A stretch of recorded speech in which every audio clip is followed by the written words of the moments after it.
Nasaan na kaya ang second boarding house ng Diyosa? Nakita ko na din. Naiiyak na ako. Nasaan kaya din? Nasaan? Ay, ito ba yun? Ito ba yun?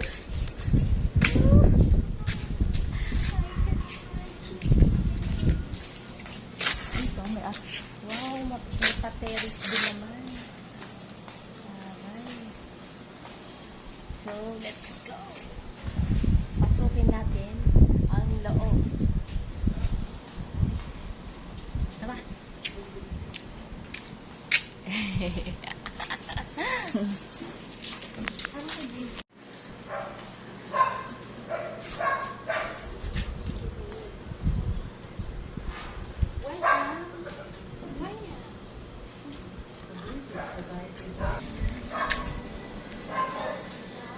Yun, parang yung dating umupa dito, mahilig magkulang, may karayom, nag-iwan ng remembrance.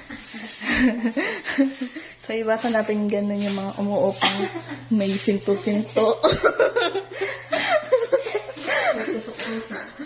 Di mo alam, kinukulang na yung pagdinag-dinis na CR. Breakfast at lunch with Ate Bobo. Actually, naglibot kami dito sa Labanya. Ayan, nag-ikot-ikot kami kung ano ang mga makikita namin, yung mga